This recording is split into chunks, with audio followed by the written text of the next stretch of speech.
techniques, all of the following are monitoring and controlling tools and techniques, except which one of these is not a tool or technique? Okay, we've got an answer coming up. Okay. Change requests, and that is actually the answer. Now, this is a little tip, a little bit of a secret. When you take a look at the PMBOK and you look at inputs, tools, techniques, and outputs, something that you should remember.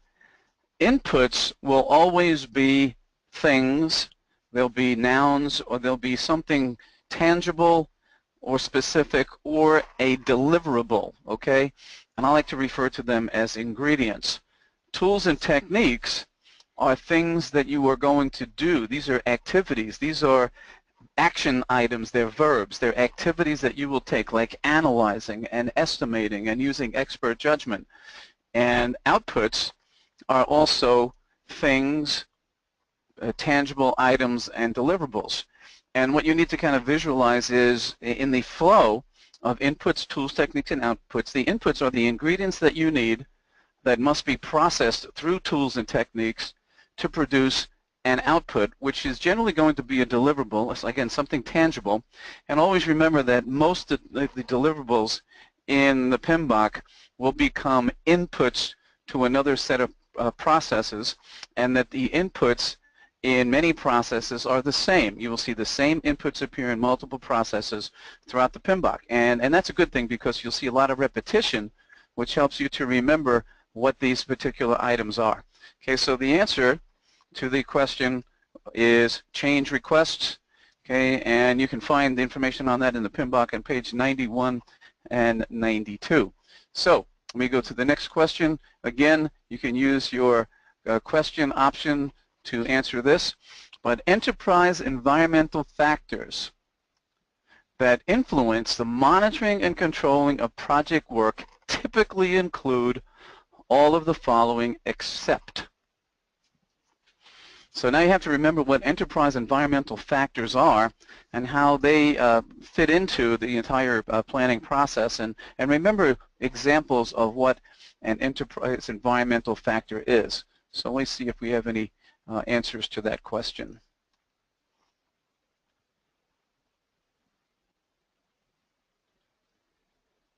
Okay, so we have one person is, except we don't have any answers yet. Doesn't look like we have any answers yet.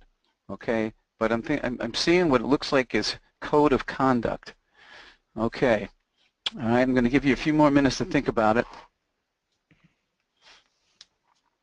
Okay, I thought this was kind of like what we'll call a moderately difficult question because I'm actually kind of throwing a little curve at you here, and I'm blending enterprise environmental factors with something called organizational process assets. Okay, and you'll see that the answer is risk control procedures. Enterprise environmental factors are those things that you as a project manager and your team have very little to no control over at all. Okay, that they are things like industry standards, the culture of your organization, again, stakeholder risk tolerances, your risk culture of your organization, and actually the code of conduct, believe it or not.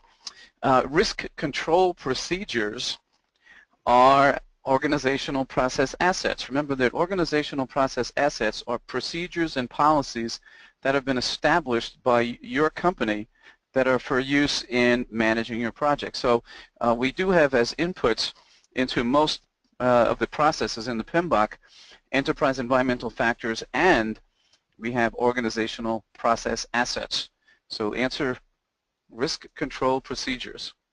Okay, so let's continue on to the next question. Okay, the next question is about scheduling somewhat. Schedule compression is often necessary to bring project activities into alignment with the project plan. Which of the following compression techniques is typically considered as least desirable? So of the items that have been shown, which one of these would you basically think of last, or you wouldn't want to do it until you had absolutely no other choice?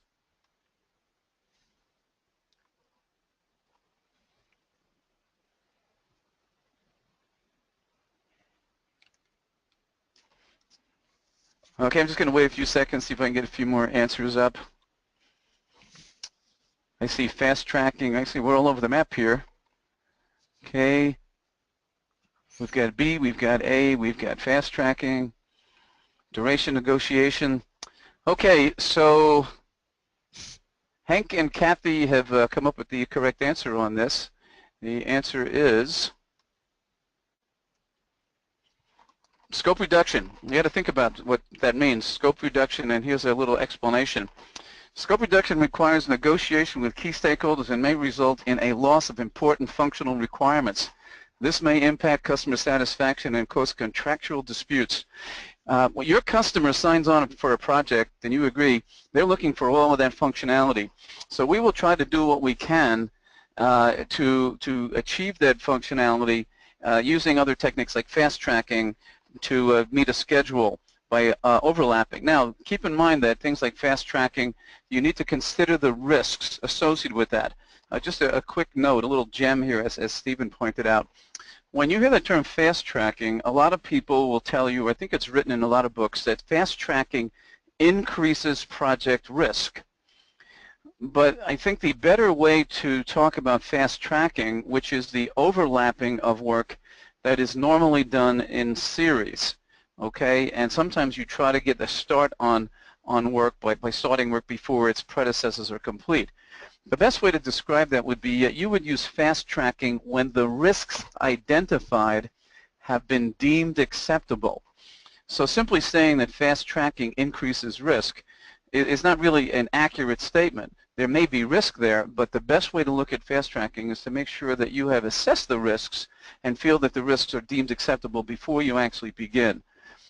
Crashing is used basically through overtime, adding on more resources, generally reduces or increases cost. Does not necessarily guarantee that you're going to compress the schedule, but it is something that might preserve the functionality. Same thing with duration negotiation. There may be some additional buffer in some of the tasks that you could negotiate away. We sometimes refer to that as padding or cushioning an estimate. There may be some ways to negotiate some of that padding and cushioning out of there to protect your critical path. And then when all else fails, you may have to go back to the customer and consider negotiation of scope reduction in order to meet a schedule. I see a hand is up, so I'm going to see what the hand is looking at. Okay, Tammy has a question, it looks like.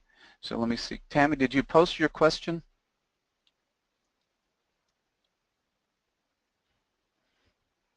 Okay, I don't see a question posted yet, but if there is a question, Tammy, just put your name down there what the question is, and I will come right back to it, okay? So let me go on to the next question. Okay, I'm going to go to the question box now. Let's see what we have here. What of scope reduction that does not affect end objective of stakeholders? Okay, that's actually a good observation. If you look at project management theory and look at how we can manage to protect our schedule, one of the things that you will find is that in the scope itself, that there may be certain things that have very, very little impact on the actual final objective of the project. I think the rule that they apply here, it would be to look for things that would minimize the functionality by no more than 5 to 10%.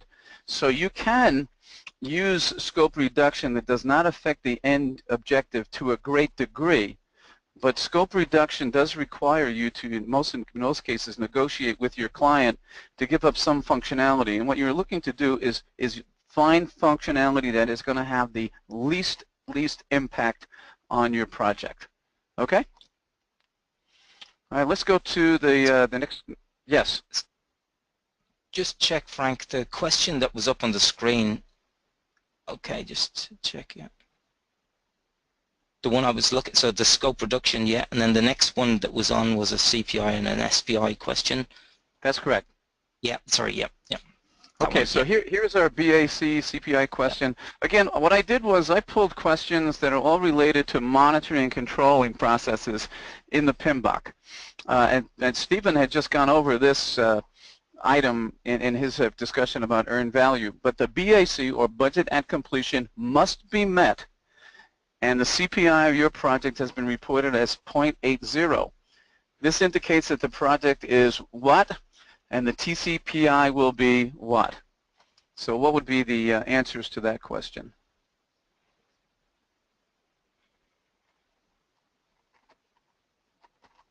Okay, let me see what kind of responses that we get. Okay, Mona says B, Lisa says B.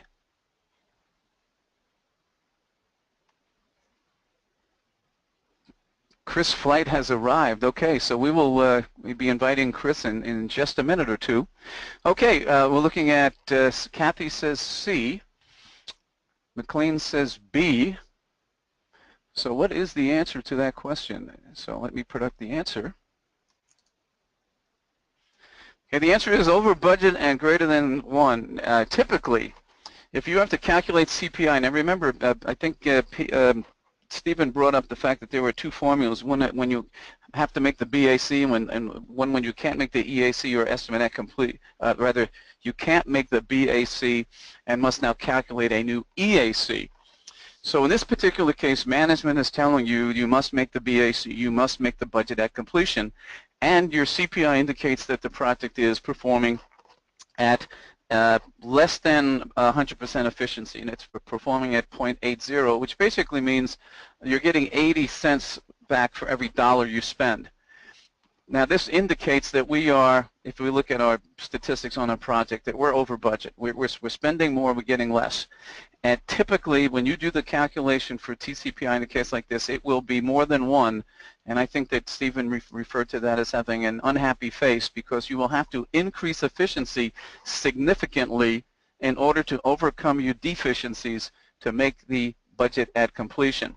So this is just another way to kind of visualize things. If your CPI is less than 1, your TCPI will be, in most cases, will be more than 1 when you are being told that you must make the BAC. Okay, and I think we'll continue on. I think there's 1 or 2 more practice questions here. We talked about the BAC CPI question. So here's one. Let me just make sure I get the right one up. Okay, your client has indicated that sampling of the outputs of one of your project deliverables will be conducted using attribute sampling. This means that the outputs will be accepted if they, and what do you think the answer might be to that?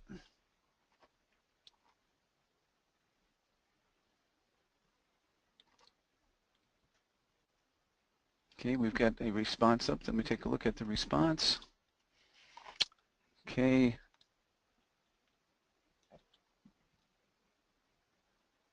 I got a response of D.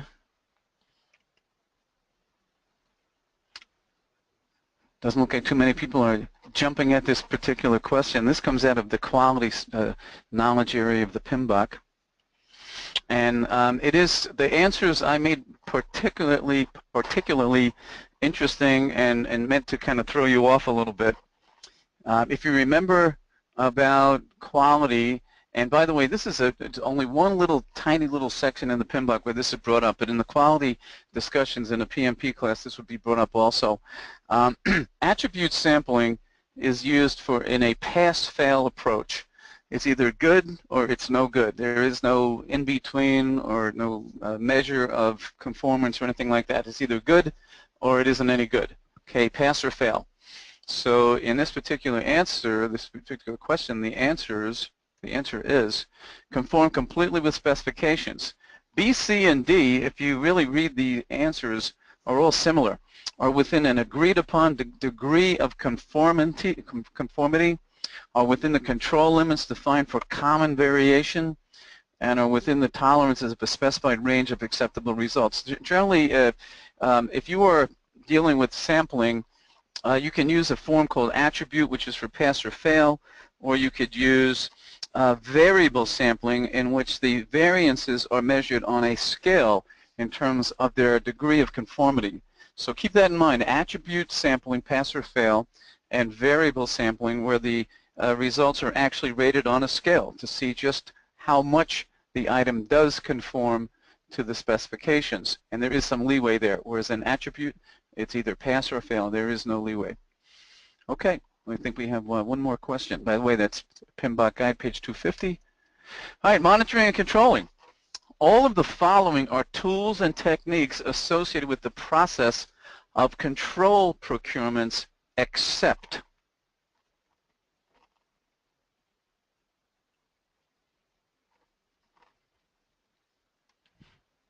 Okay, let's see what we have here as far as answers go. Lisa's, I think, no, we don't have an answer up here. Unless I'm not seeing answers. I see one answer might have been posted, but I'm not seeing what the answer is. But anybody have any response to that question? Remember what we talked about in terms of inputs, tools, techniques, and outputs? What tools and techniques are? Those are activities, actions that you may be taking, whereas an input is a noun or a thing, or an output is also a noun or a thing. Okay, now I see what the problem is. Here we go. Okay, we are getting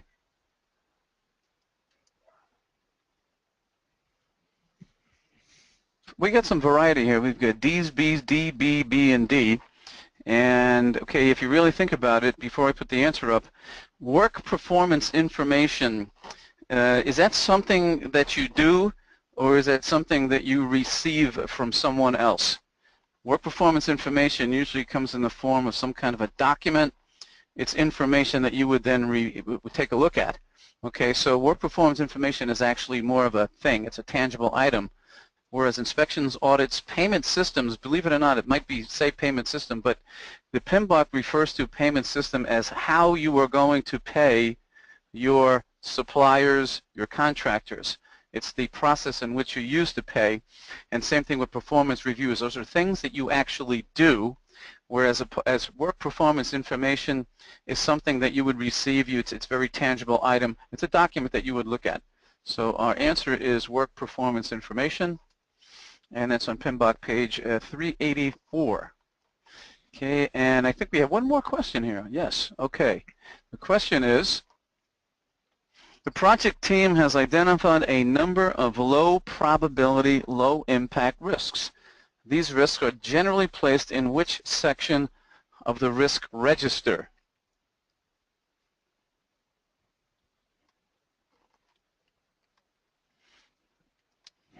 Okay. Lisa has answered, Brooke has answered, Mona has answered, Abdul has answered. All with D's. D's sound pretty good. Okay, so before I put the answer up, when you were going through the risk process, especially risk identification using a qualitative, after you've done risk identification and using qualitative approach to risk assessment or analysis, there will be, if we use a very fundamental probability impact matrix, you will find that certain risks are going to fall into the lower left-hand box, which is for low probability, low impact. Now, I like to say that those are risks that could occur. They're not necessarily going to have much of an impact, but there's still risks that are out there, and they are worth keeping an eye on, although you may not have the budget to handle every single risk that has been identified. So risks that are low in probability, low in impact, are often placed on a watch list.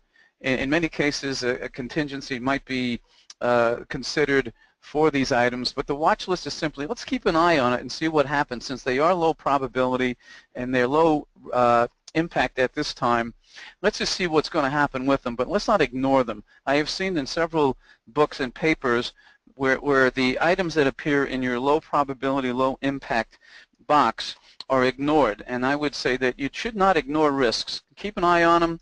In some cases, you may have to put in a contingency, but it really is a good idea to watch how the project progresses, because some of those risks that are low in probability and low in impact could change depending on the performance of other elements of the project. So answer to that question is watch list, and the reference page is the PMBOK page 350. And I think that was the last question.